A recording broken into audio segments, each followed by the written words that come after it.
یہودیوں کا ایک بچہ تھا، وہ چھوٹا بچہ تھا، وہ کہ لمبی چوڑی بات کرنے کی پوزیشن میں نہیں تھا، بس آ کے نا حضور کے سامنے کھڑا ہو جاتا. اور شارحین کہتے ہیں زیادہ پتہ وہ ڈیوٹی کیا کرتا تھا، بس محبوب کا چہرہ دیکھتا رہتا تھا، بس دیر تک نا حضور کو دیکھتا رہتا. نبی کریم کبھی کبھی کوئی کام بتاتے تو کہہ رہا تھا یہودی کا بیٹا تھا، پیار ہو گیا اسے نبی پاک سے. آپ کے بیٹے کو بھی ہو سکتا ہے، میرے بیٹے کو بھی ہو سکتا ہے، شرط یہ ہے کہ وہ اپنے ابا سے حضور کی نعت سنے. اس نے اپنے ابا سے دولت کی تعریف سنی تو اسے دولت سے پیار ہو گیا. اس نے اپنے ابا سے سنی نا بات کہ فلانے کا بیٹا ڈاکٹر بن گیا تو پیسے بڑے کما رہا ہے، فلانے کا بیٹا کاروباری ہے تو آگے بڑا گزر گیا، جو سنا سو اس کے دل میں آ گیا. اگر یہ سنے گا تو حضور کا پیار بھی آ جائے گا. وہ نبی کریم کی بارگاہ میں کھڑا رہتا ہے، حضور کی زیارت کرتا ہے، خدمت کرتا ہے یہودی کا بیٹا. میرے محبوب بڑے کریم ہیں، میں بڑی ذمہ داری سے آپ کو عرض کرتا ہوں، حضور بڑا ہی اجر عطا کرتے ہیں. وہ یہودی کا بیٹا تھا، بیمار ہو گیا، قربان جائیں. ایک دن نظر نہیں آیا تو حضور فرمانے لگے چلو نا تیمارداری کرنے چلے. حضور تیمارداری کرنے کیسے نصیب ہیں، کیسی خوش بختیاں ہیں. سرکار سرانے بیٹھے، نبی کریم علیہ الصلوۃ والسلام کرم فرما رہے ہیں.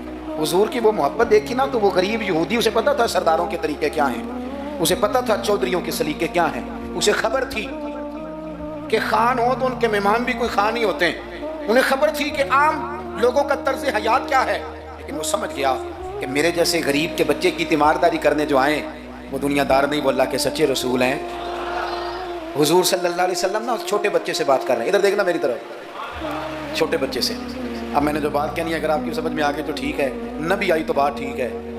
پیار نبی پاک سے خالص کرنا، انشاءاللہ رسول پاک تیمارداریاں فرمائیں گے، کرم نوازیاں فرمائیں گے. پیار خالص کرنا، نیرا نعرہ نہ لگانا، صرف تقریر میں بات نہ رہے، نکابت خطابت اور یہ مائک کی حد تک چیزیں نہ رہ جائیں، کوئی اس کا عملی ثبوت بھی ہمارے سامنے آئے.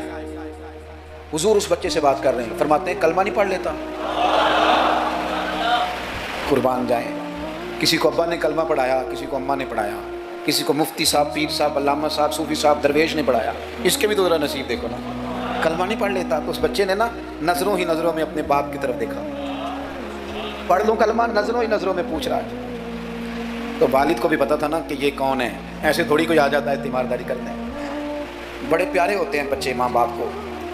تو باپ نے آگے بڑھ کے اس بچے کی پیشانی پہ ہاتھ رکھا، کہنے لگے پتر جس طرح یہ کہتے ہیں نا ویسے ہی کر لے.